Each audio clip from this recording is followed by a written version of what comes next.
ইউনুসদের kangaroo কোর্টে প্রহসনের বিচার, যে বিচারে মৃত্যুদণ্ড দেওয়া হলো শেখ হাসিনাকে, একই সঙ্গে প্রাক্তন স্বরাষ্ট্রমন্ত্রীকেও মৃত্যুদণ্ড দেওয়া হয়েছে, আর রাজসাক্ষী হতে চাপ দেওয়া হয়েছিল প্রাক্তন পুলিশ কর্তাকে। রাজসাক্ষী হওয়ার জন্য তার 5 বছরের সাজা, সম্পত্তি বাজেয়াপ্ত নির্দেশ দেওয়া হয়েছে অভিযুক্তদের। কিন্তু প্রশ্ন উঠছে, মানবতা বিরোধী অপরাধী কারা? কিসের জন্য এই সাজা?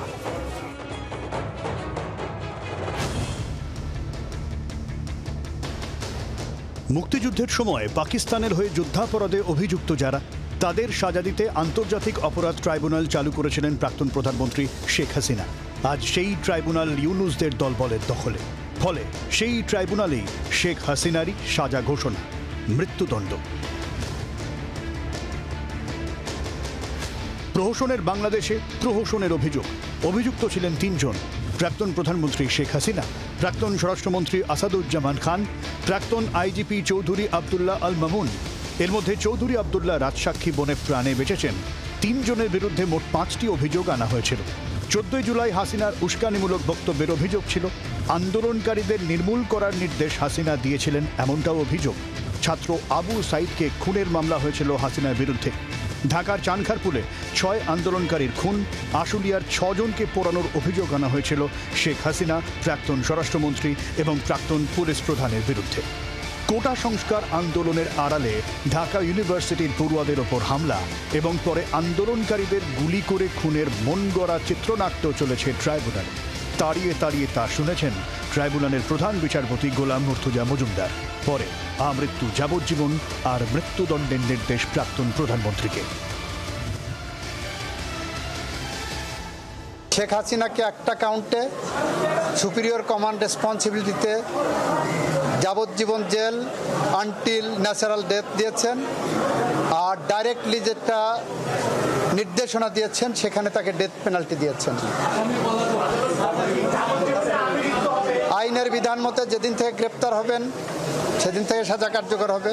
যেভাবে রাষ্ট্রের শাসক হয়ে দেশের নাগরিক, বিশেষ করে তরুণ ছাত্র জনতার রক্তে পা ভিজিয়েছিলেন, তার বিচারের মাধ্যমে তাকে যে দণ্ড দেয়া হয়েছে, আমরা বিশ্বাস করি এই দণ্ড প্রদানের মাধ্যমে ইতিহাসের একটি অধ্যায়ের মীমাংসা হয়েছে এবং এই জাতির ন্যায় বিচারের প্রতি যে তৃষ্ণা, ন্যায় বিচারের জন্য, জাস্টিসের জন্য জাতির যে কোয়েস্ট, সেটি আজকে সম্পন্ন হয়েছে। অপরাধীকে তার প্রাপ্য শাস্তি প্রদান করা হয়েছে। ন্যায় বিচারের নামে চরম অন্যায় দেখতে হলো বাংলাদেশকে। স্বাভাবিকভাবেই উল্লাস ইউনুসের উপদেষ্টা মহলে। যারা সাক্ষী দিয়েছেন তাদের অভিনন্দন জানাচ্ছি। আমরা যতদিন আছি বিচার কার্য পূর্ণ উদ্যমে চলবে এবং আমরা আশা করি আগামীতে যেই সরকারি নির্বাচিত হবে এই বিচারের গুরু দায়িত্ব থেকে কোনো অবস্থাতেই যেন তারা পিছপা না হয়। দিনভর প্রহসনের এই রায়দানের লাইভ টেলিকাস্ট চলেছে। মজা নিয়ে জায়ান্ট স্ক্রিনে তা দেখেছে মৌলবাদীরা। কিন্তু কেন এ বিচার প্রহসন, তার ব্যাখ্যা দিয়েছেন বাংলাদেশের আইনজীবী রবীন্দ্রনাথ ঘোষ। আমরা সুবিচার চাই মানবাধিকার কর্মী হিসাবে, যাতে সুষ্ঠু রায় প্রদান করা হয়। সাপোজ ধরে নিলাম ওনাকে মৃত্যুদণ্ড দিলেন, কিন্তু একটা বিধান আছে, ওনাকে তো 1 মাসের মধ্যে সারেন্ডার করতে হবে। সারেন্ডার করে ওনাকে আপিল করতে হবে। কতটুকু সম্ভব ওনার পক্ষে ওখানে গিয়ে সারেন্ডার করে ওখানে আপিল করা, তার পরিবেশের উপরে নির্ভর করছে। এটা রবীন্দ্র ঘোষকে চিন্ময় প্রভুকে নিয়ে প্রহসন সইতে হয়েছে।